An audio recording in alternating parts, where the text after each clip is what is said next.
Olá, muito bom dia para você que acompanha o Aparecida Interessa ao Brasil. Nesta sexta-feira, chegou a hora de conferir os principais destaques da nossa igreja e a gente já começa com notícias aqui do Santuário Nacional, porque foi celebrado, aqui na Casa da Mãe Aparecida, os 10 anos da exortação apostólica Amoris Laetitia. A Santa Missa foi celebrada no altar central do Santuário Nacional e presidida pelo bispo referencial da Comissão Episcopal para a Vida e Família da CNBB, Dom Bruno Eliseu Vessari, bispo de Ponta Grossa, no Paraná. São 10 anos da exortação apostólica que é conhecida como a Alegria do Amor, do saudoso Papa Francisco. Em 300 parágrafos e 9 capítulos, ela fala principalmente de matrimônio e família. Amoris Laetitia é fruto do sínodo de 2014 e 2015. De 2016, o Papa Francisco publica esta exortação apostólica para dizer da importância da família, da importância da pastoral familiar, da importância que a família tem na igreja, a importância de acolher as famílias. Então, recordar, como nós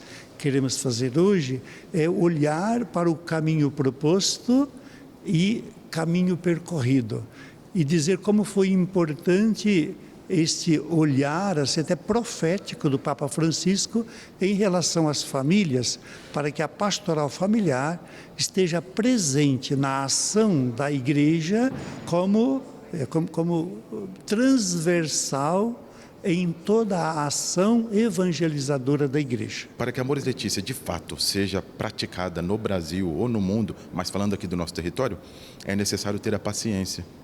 Francisco falava muito da paciência no seu documento sobre o Sagrado Coração, porque na sociedade em que vivemos atualmente de fast food, podemos chamar assim essa terminologia do imediatismo, quando você fala que é necessário um processo, que a Amoris Laetitia diz, olha a realidade da família, pega na mão dessa família, vamos acompanhá-la para que ela conheça Jesus Cristo, porque o eixo de tudo é a iniciação à vida cristã, que é conhecer Jesus Cristo, e não dar o sacramento, mas conhecer Jesus Cristo. A partir do conhecimento de Jesus Cristo, essa pessoa, claro, ela vai com sua consciência buscar a vida sacramental depois. O amor conjugal é apresentado não apenas como um sentimento, mas como um compromisso que se constrói ao longo do tempo. E neste dia de São José, a Adriana visitou com a família o Santuário Nacional, um sonho repetido após 22 anos. É uma alegria, uma bênção estar na casa da mãe, é a nossa casa, que diz outro. Tudo de bom para nós, que diz outro, isso, vir visitar a mãezinha, Dom Bruno ressalta o exemplo de São José para as famílias. Um homem justo. Eu acho que a partir de José, podemos até lembrar que tantas pessoas, que tantas famílias que fazem homenagem a São José, até colocam o nome nos filhos de José, é dizer que esta dimensão de homem justo, atencioso na educação dos filhos, atencioso com a família, atencioso com a religião, porque também, olhando o exemplo de José, que levava o menino na sinagoga, que educava o menino na fé da sua família. Então, o exemplo de José, de um pai simples, humilde, porém atento às suas obrigações de pai. E aqui também é graças a uma grande família formada por vários corações generosos que a gente consegue chegar a tantos lares através da Rede Aparecida de Comunicação. Muito obrigada pelo seu sim e por fazer parte da família dos devotos. E ontem, a igreja celebrou o patrono São José. E uma festa marcou, então, os 5 anos de história de elevação do Santuário São José em Belo Horizonte. E, claro, aquele dia festivo com muitos fiéis que foram até o santuário agradecer e também pedir as intercessões do pai adotivo de Jesus. No coração da capital mineira, o santuário dedicado a São José se apresenta como um espaço de fé e devoção dos belo-horizontinos. No dia dedicado ao santo protetor das famílias, milhares de devotos participaram das celebrações para agradecer e pedir a intercessão do pai adotivo de Jesus. São José, a voz nosso amor, sede nosso bom protetor.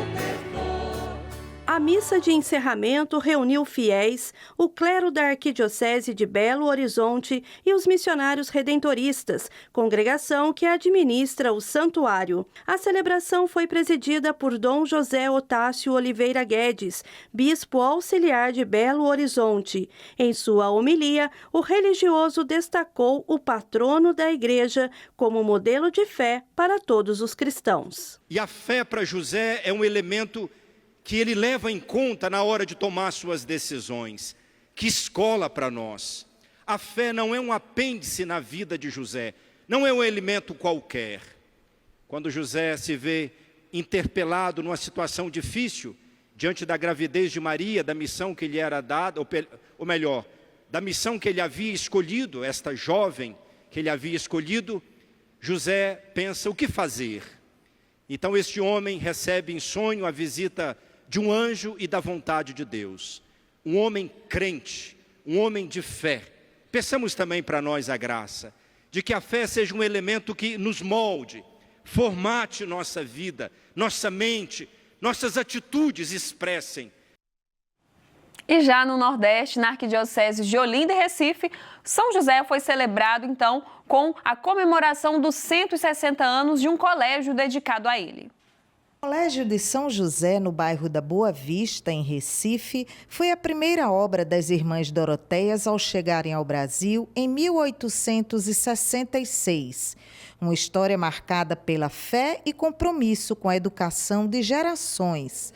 No dia dedicado ao patrono do colégio, o arcebispo emérito da Arquidiocese de Olinda e Recife, Dom Fernando Saburido, presidiu missa em ação de graças pela passagem dos 160 anos dessa obra, nascida do coração de Santa Paula Fracinete. Dom Fernando lembrou a dedicação de São José ao menino Jesus, associando-a ao amor das irmãs com a educação dos jovens. São José, o justo, assim considerado pela Bíblia, assim chamado.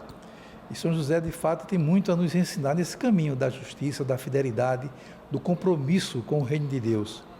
É o patrono de toda a igreja e o patrono de cada um de nós, sobretudo das famílias, das comunidades religiosas.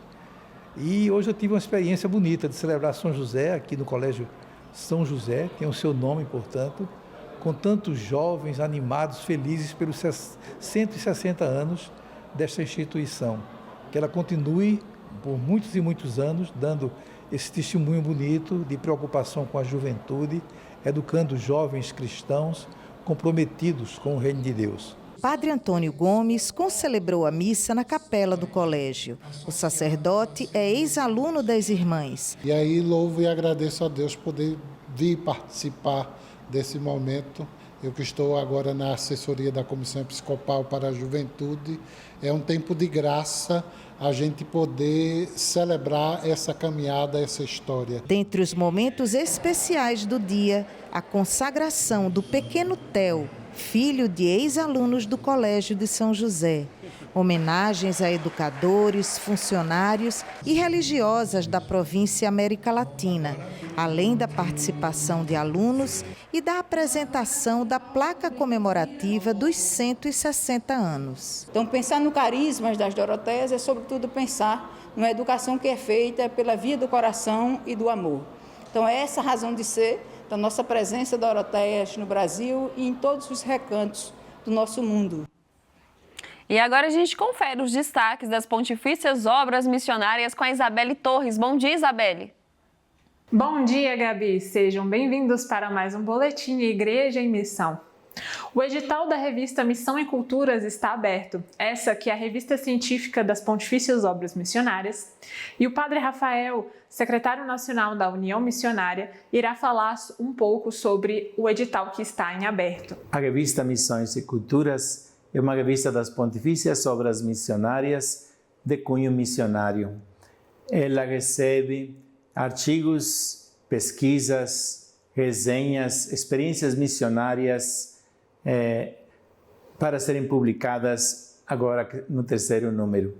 O tema do terceiro número será o legado do Papa Francisco em tempos de polarização.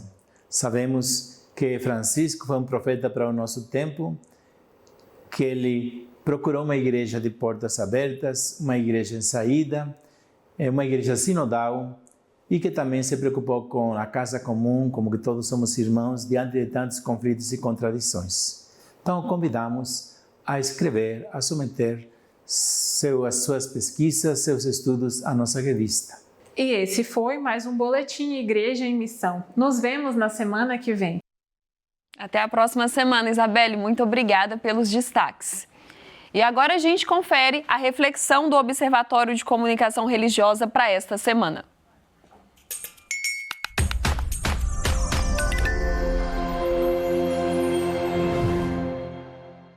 Olá, o Observatório de Comunicação Religiosa está com você neste programa que interessa ao Brasil e à nossa cidadania e à vida cristã católica. Na mensagem para o 66º Dia Mundial das Comunicações Sociais deste ano, o Papa Leão XIV recomenda aumentar as nossas capacidades pessoais de refletir criticamente, avaliar a credibilidade das fontes e os possíveis interesses por trás da seleção das informações que chegam. E nós sabemos como é difícil perceber o que há por trás da seleção das informações e como as notícias são construídas e selecionadas.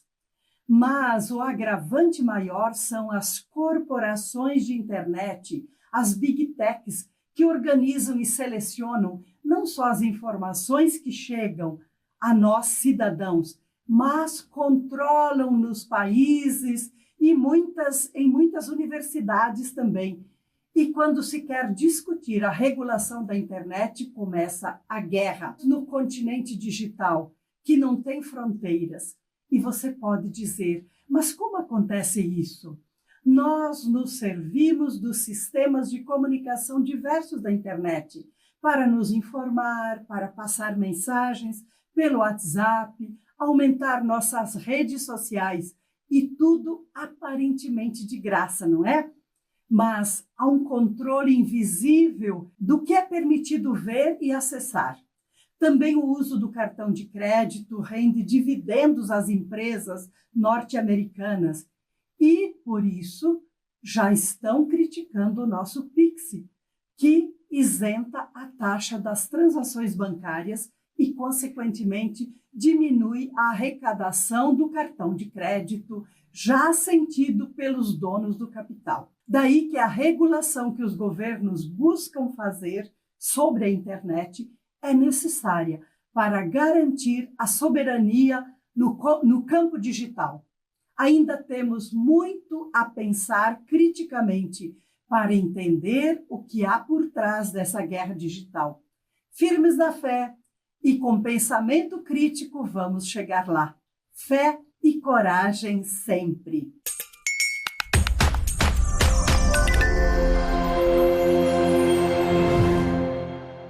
E sexta-feira é dia do nosso quadro Eventos Paroquiais.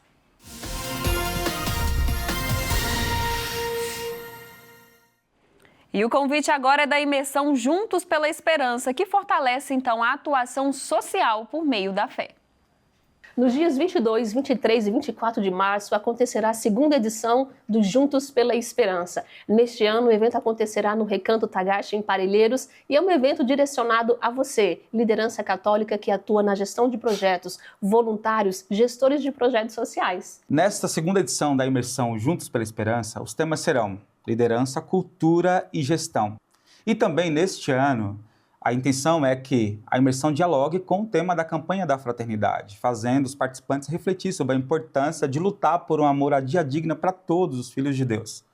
Se você quer se inscrever, é só acessar o site juntospelaesperanca.com.br. juntospelaesperanca.com.br. E aqui em Aparecida estão abertas as inscrições para o 19º Congresso Mariológico, que acontece dos dias 13 a 16 de maio. Para mais informações, é só acessar a12.com/Congresso Mariológico. O programa de hoje vai ficando por aqui. Sextou, meu povo, e a gente se encontra segunda-feira com mais notícias da igreja e as bênçãos da Mãe Aparecida.